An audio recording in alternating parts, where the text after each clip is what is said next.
So is it all right to walk around with a musket ball left in you? Well, it's best if you get them out. So you'd have had to tell the difference between bone and lead musket. Oh yes. So we've got egg yolk, turpentine and oil of roses. We put that in there and we just make a little hole. I would have to be so ill to let you do that to my head.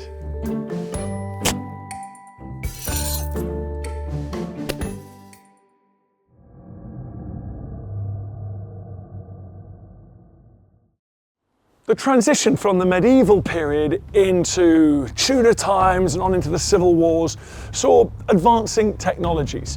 One of those technologies really did change the battlefield: gunpowder. It revolutionised warfare, and it also caused all sorts of wounds that hadn't really been seen before. I've come to the commandery in Worcester. This was a medieval hospital. It was one of the royalist headquarters during the Civil War. It's the perfect place to come and learn about these deadly new weapons, the carnage they caused, and whether surgery was able to keep up with the horrifying new wounds.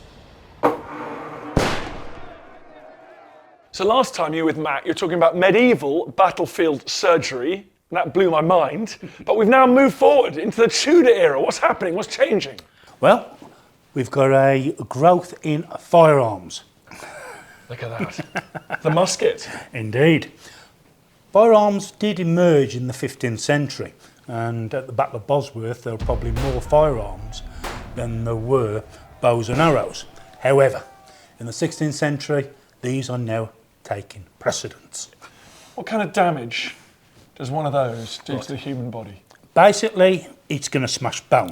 It's going to penetrate the human body. It's going to get into organs. And what's worse is, it's not just going to go like an arrow and go in the one place.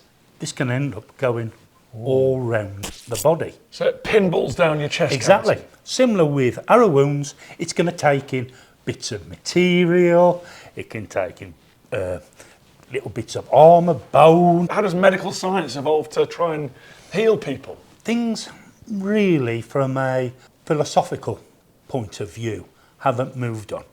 We are still in the era of the four humours: blood, phlegm, yellow bile and black bile. If your humours are equal, you are healthy. If you've got too much of a particular humour or not enough, then you're in a state of disease, you're ill. So anything penetrating the human body is going to imbalance the humours. You bet it is. But there is one area things are moving on: technology. And this was due to one man, Ambrose Paré, a brilliant technologist, brilliant innovator, still a man of his time, however. He made some fantastic discoveries and some brilliant inventions. I'm not surprised. A lot of Frenchmen needed bullets taken out of them in this period.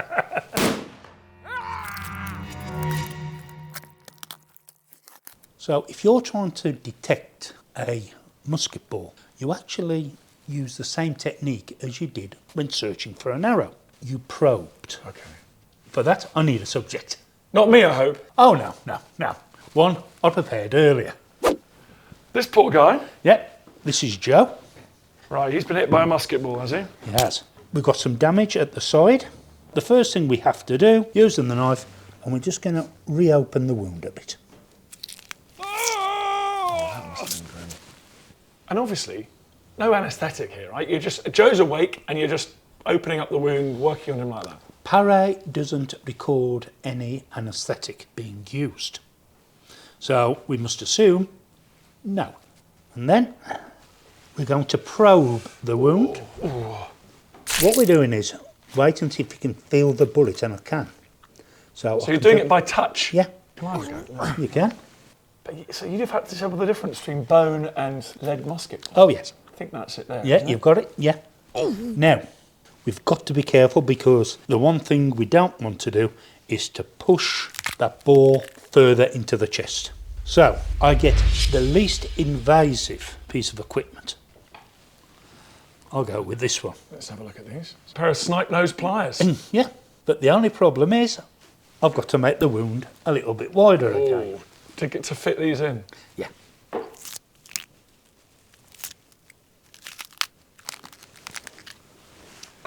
Joseph is seriously regretting his decision to join the Spanish Armada here. You're just digging it out, aren't you? Oh, basically, yes. Oh. Yes. Oh. Now, That is quite satisfying, actually, isn't it? Joe probably thinks so too. Yeah, I bet it does. Now, next thing we're going to do, we're going to probe a bit more because we want to make sure that the ribs are intact. Still spring there. So with a little less vigour, if I might. Less vigour? Less vigour.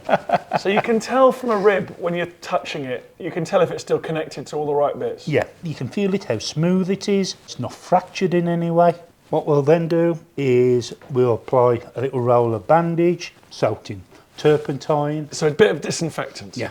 So without knowing why, they were starting to understand they had to somehow keep that wound clean? They did recognise, come the 16th century, that wounds could turn gangrenous. But to them, it was an imbalance of the humours. So it really was, make sure there was no unpleasant smells coming from it. Most important. And if he's got a robust enough immune system, he should pull through. Joe lives to fight again another day. That's providing he's got a surgeon who is well up on the latest techniques. Otherwise, it might be a case of just pulling the musket ball out and applying a red hot cautery. The one thing that Paris was most famous for was its discovery during a battle. The standard treatment for wounds was cauterizing. You heat it up in the fire, stick it in the wound, and stops the wound bleeding. You had cauterizing irons matched for any wound. For this one, a slice, stick it in. That's if you get a sword blow. Yeah. Okay. The other way you could do it would by applying a hot oil, hot elder oil and treacle. You heat that up and just douse it on someone's wound. Exactly. And that stops it bleeding. Does it also stop infection? Yes, but you could also trap the infection inside.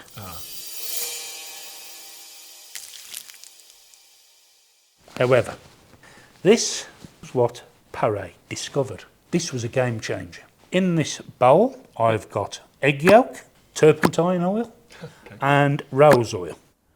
How did you discover that? Because he'd run out of the elder oil and the treacle.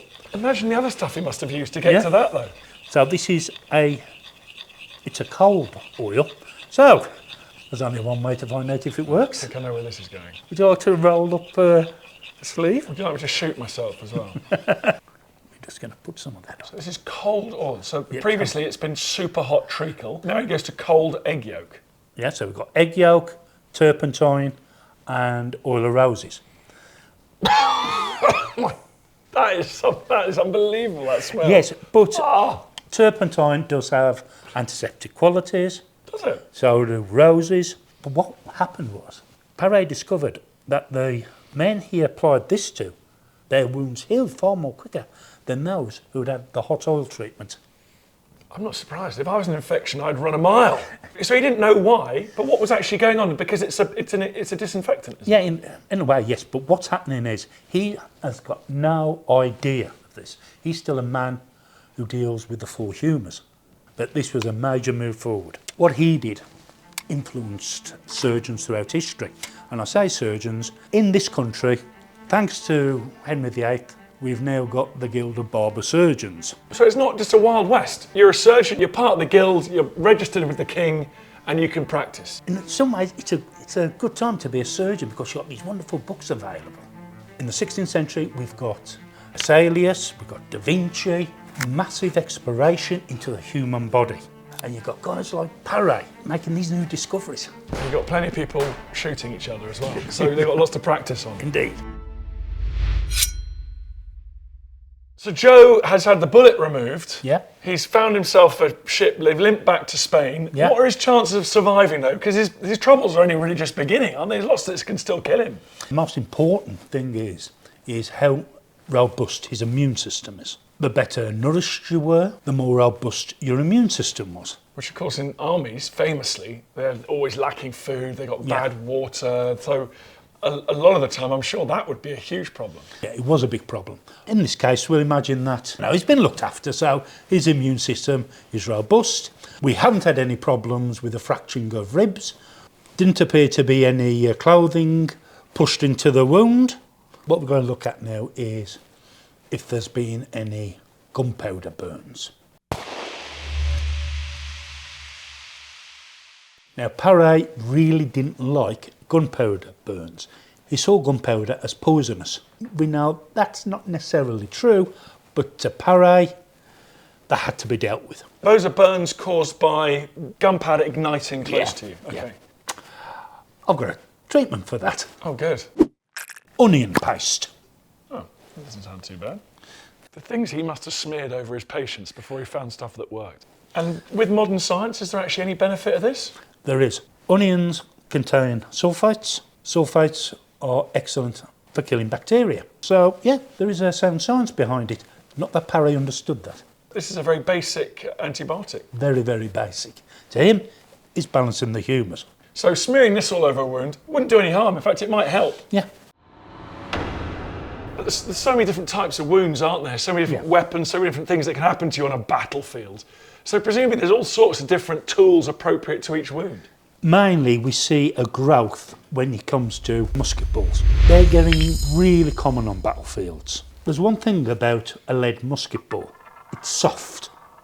If the ball is lodged somewhere and you need a bit more force to get it out, then you can use a contraption like this.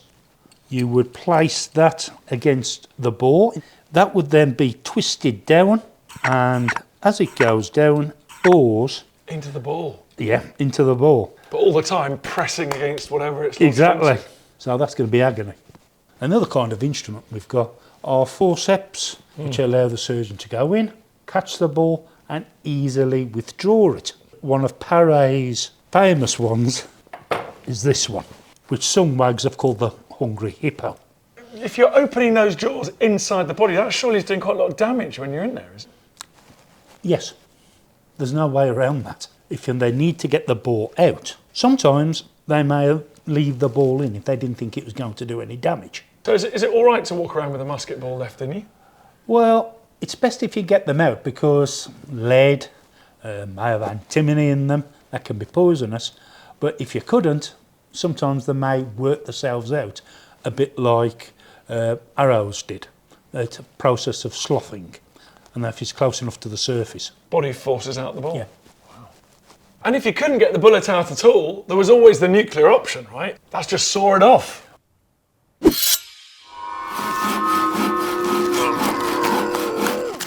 Amputation becomes more common once we get into the English Civil War. One of the people who were really in favour of amputations during the English Civil War was Richard Wiseman. He was the royalist surgeon. And of course, one thing that's going to happen with musket balls is they can shatter bones. If a bone gets shattered, the limb has got to come off. Is that right? It's not just going to heal itself? It's not going to heal. A shattered bone will not heal itself. Well, we've got a very, very good example of what happens when you don't treat a wound. And that happened here at the Commandery in 1651 at the Battle of Worcester. Hamilton, the commander of the Royalist forces, was wounded in his leg. The attending surgeon at the time was Richard Wiseman. However, Wiseman decided he was going to accompany Charles II and leave Hamilton to the tender mercies of a couple of apprentices. Things did not go well. Hamilton's condition deteriorated. Even Cromwell offered to send his surgeon to help Hamilton. Hamilton refused and eventually died. So should they have amputated Hamilton's leg? Probably yes, because once gangrene had set in, either you practiced debridement, cutting away the flesh, but if the bone had been shattered, the leg had to come off. So if I'm shot in the arm here, Yeah. you'd have had that arm off in a flash. If the bone shattered, If the infection had set in, yes.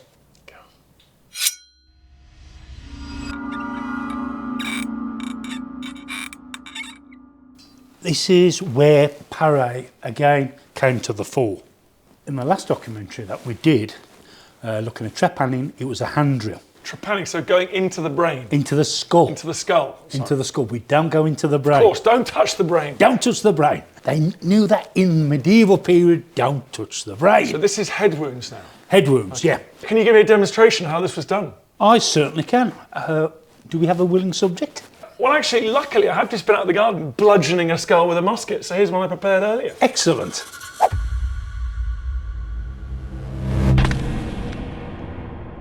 What do you reckon, Kev? Is it survivable? Probably not, because as we can see, there's been a couple of blows here. Basically, that is going to liquefy the brain, which just demonstrates how vicious even the butt end of a musket could be. If there wasn't a gaping hole there, then I would be suggesting we drill a hole. Look at that. Paré's design for a drill, still used even today in hospitals. It's a brace and bit. Anybody who's into woodwork would recognise it. 1 second. Why are you drilling a big hole in someone's head in the first place? You might be a depressed fracture, maybe an embedded weapon. Okay, so if I hadn't hit it as hard, if it just sort of pushed the skull in a bit, you drill out the bits. We need to get that bone out. We need to get the pressure off the brain. To the 17th century mind, we've disrupted the humours. Right, you bet you have. So, if you are going to drill into somebody's skull, just don't try this at home.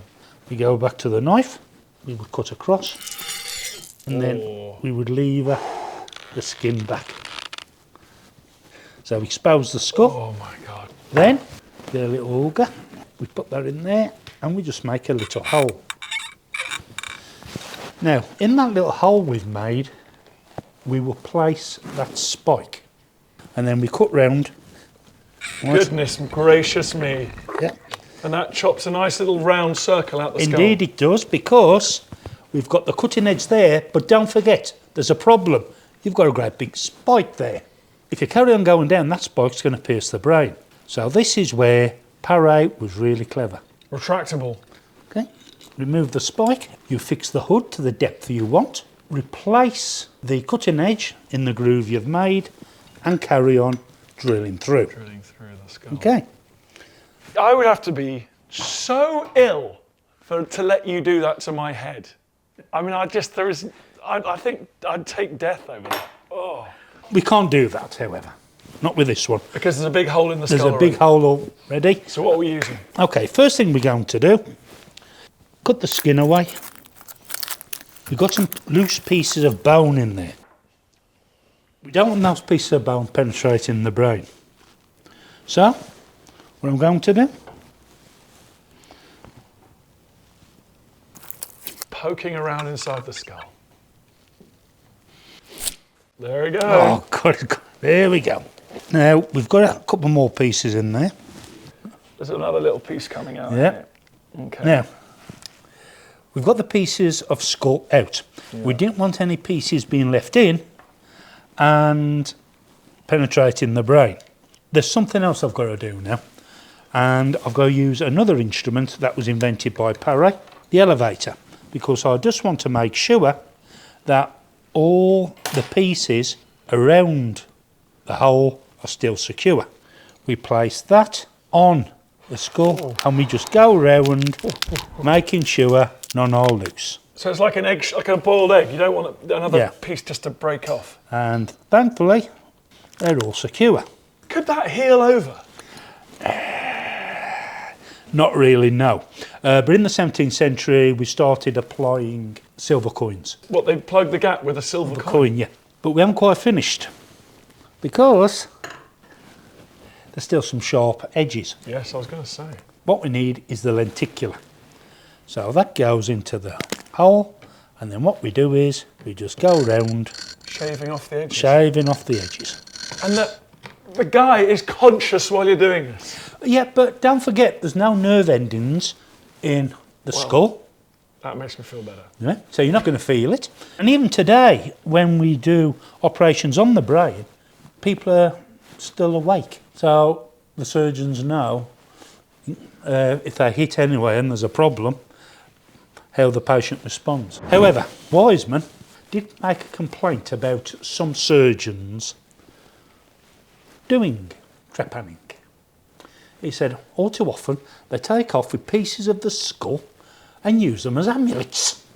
Lucky charms. Yeah, he didn't like that. So what would happen is cover the wound up, make sure the pus is flowing, and then bed rest. But this is an expensive operation. Could only the richest people in society afford to have their head trepanned? Yeah, they could afford the treatment.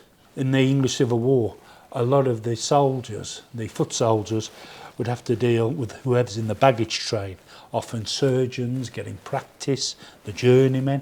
Those as part of regiments would have their own surgeons paid for by the commanders, the lords. I'd pay someone a lot of money not to have my head drilled into. So it's amazing that as military technology is advancing on the battlefield, the medical technology is keeping pace with it, or trying to. And it's always been that way. The daughter of war is surgery. New weapons, you need to develop new ways of dealing with the results of those weapons. For example, superglue was originally developed to shut wounds. So they're getting better at treating the wounds with better equipment, but is their understanding of the basic human biology changing as well? They are getting an understanding of how the muscles work, the anatomy, but it is frozen in what causes disease and what causes illnesses and sepsis and gangrene. That's frozen, and that remains for some centuries to come.